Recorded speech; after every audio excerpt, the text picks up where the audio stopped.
Bonjour à tous, bienvenue sur notre nouveau sujet sur l'art gothique. Aujourd'hui, nous allons partir à la rencontre d'intervenants très calés en la matière. Suivez-moi. La cathédrale est un édifice très intéressant à étudier dans le sens où elle reprend tous les éléments du style gothique. Passons sur le tableau. Alors voilà, la cathédrale gothique n'est plus en forme cruciforme, elle est beaucoup plus massive, plus longue et bien plus monumentale. Alors voilà, les superficies des cathédrales gothiques sont très vastes et peuvent aller jusqu'à 8000 m². Quant à leur hauteur de voûte, elles sont très surprenantes et peuvent atteindre de 38 à 56 mètres de haut. Elles sont composées également de 3 ou 5 nefs. Voilà, nous allons étudier la cathédrale de Reims, qui a été construite en 1211 jusqu'à 1275. Voilà donc le déambulatoire qui se trouve ici, toute la partie du transept, les contreforts qui sont visibles ici, la nef centrale, la voilà, et la nef latérale qui se retrouve également de l'autre côté. Et voici maintenant la façade. Abordons maintenant la cathédrale de Paris, qui a été construite en 1143, et ce pendant 2 siècles, jusqu'à 1345.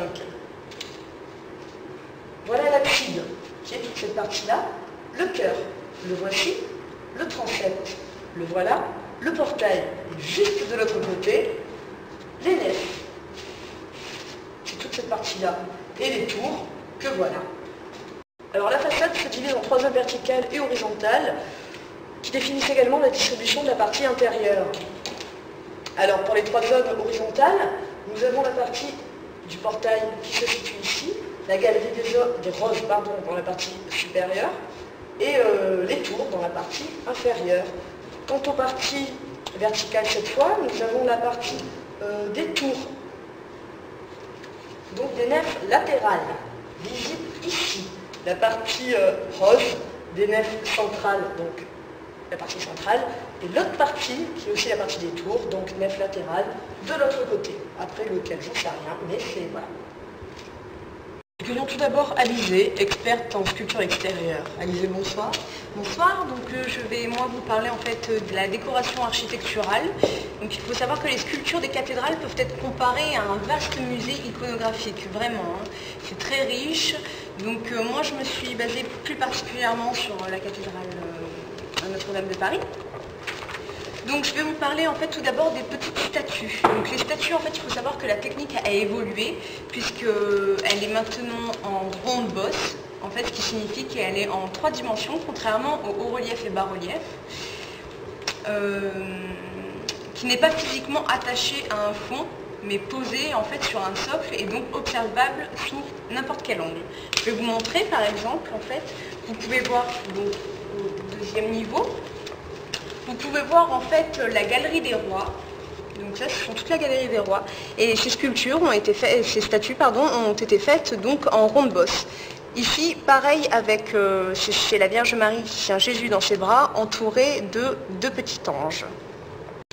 En ce qui concerne les petites statues et donc les bas-reliefs, sont principalement situés sur les tympans et représentent les scènes de la vie courante, donc la vie de la Vierge, le jugement dernier et les vertus et les vices. Donc comme vous pouvez le voir ici, donc sur ces 3 parties-là, en fait, il y a ces scènes de vie. Je vous ai fait un zoom en fait sur cette partie-là, donc qui est très riche. Donc vous pouvez voir tous ces bas-reliefs et petites statues en fait qui sont tout autour du portail principal. Il faut savoir également qu'il y a des représentations également des signes du zodiaque. Et pour faire un point très rapidement donc avec vous sur la différence entre l'architecture romane et l'architecture gothique, en fait, il faut savoir que la sculpture romane se caractérise plus par la grande diversité de ses styles. Toutefois, un dénominateur commun aux nombreuses sculptures romanes peut être identifié, le hiératisme. Alors que l'iconographie des sculptures gothiques, en fait, sont purement et entièrement religieuses. Merci Alizée pour cette intervention. Merci à vous. Enfin. Accueillons dès à présent Laurélie, spécialiste en intérieur de cathédrale. Laurélie, bonjour. Bonjour. Donc à l'intérieur d'une cathédrale gothique, la sculpture se trouve principalement au niveau des chapiteaux. Un élément offre un support important à la sculpture, le jubé. Donc le jubé est une barrière qui sépare le chœur de la nef et qui renforce ainsi le caractère sacré du sacrifice de la nef. On peut spécifier que la plupart des jubés ont été détruits à l'époque moderne. Ainsi, c'est une part énorme de la sculpture gothique qui a disparu. À l'intérieur, les voûtes deviennent très complexes. Plus tardivement, certains éléments d'architecture gothique sont utilisés essentiellement pour décorer. C'est le cas des croisées d'ogives, qui se complexifient jusqu'à perdre leur sens. Donc la croisée d'ogive, c'est un schéma. Donc en fait, c'est un moyen de renvoyer les forces vers l'extérieur. La croisée d'ogive définit le point de force qui se trouve ici, là où se rencontrent 2 ou 4 arcs. La voûte, en fait, pèse sur ce point, mais au lieu de peser vers le bas en une force directe et verticale, elle pèse vers les côtés. Des nervures appelées liernes et tiercerons peuvent s'ajouter aux ogives d'une voûte. Donc voici les liernes et les tiercerons. Les clés de voûte pendantes peuvent menacer la stabilité de l'édifice. Alors une clé de voûte est une pierre qui est placée dans l'axe de symétrie d'un arc ou d'une voûte. Donc ici nous avons la clé de voûte pendante de l'église Saint-Pierre et Saint-Paul. Spécifiquement dans la cathédrale de Strasbourg, le pilier central qui se situe dans le transept est exceptionnel. Appelé le pilier des anges, il a été construit vers 1230 par un maître anonyme. 12 statues ornent ce pilier d'une hauteur de 18 mètres. Voilà, c'est terminé. Laurélie, merci beaucoup. À très bientôt. Nous allons maintenant accueillir Elsa, qui est une spécialiste en ornementation florale. Bonsoir. Je vais vous parler des fleurons, des pinacles. Donc un fleuron est un motif d'ornementation inspiré du régime végétal et terminant les hauts des clochers, les pinacles dans l'architecture gothique. Le pinacle est le couronnement pyramidal ou conique d'une culée. Donc ça, c'est un pinacle, un fleuron des pinacles de la chapelle Saint-Denis. Ça, ce sont 2 pinacles des fleurons de la chapelle Sainte-Chapelle et de Saint-Amiens.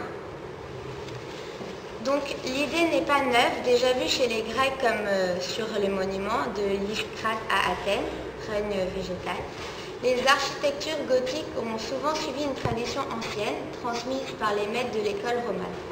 Durant l'art gothique, l'esprit végétal est bien plus présent. Donc l'esthétique de l'architecture gothique, c'est un développement exclusif des lignes vertes, une grande hauteur de nef et lancement vers le ciel, une beauté des tons éclatants des vitraux, une recherche du beau et de la perfection des détails, des caractères éducatifs des sculptures et des édifices correspondant bien à leur destination, comme par exemple ceci, une ornementation florale. C'est fini. Elsa, merci beaucoup. Notre reportage s'achève ainsi. Au plaisir de vous revoir.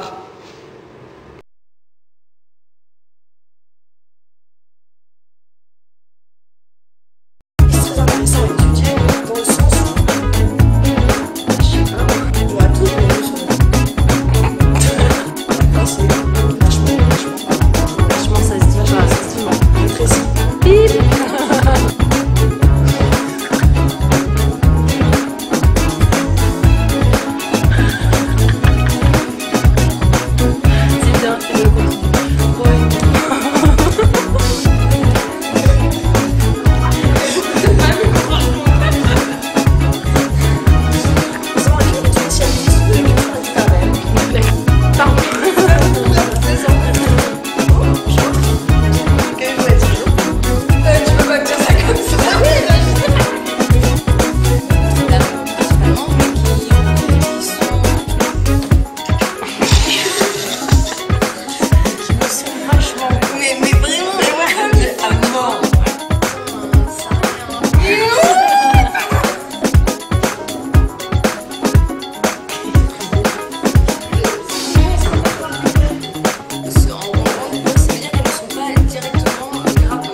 Ils ont tous Ça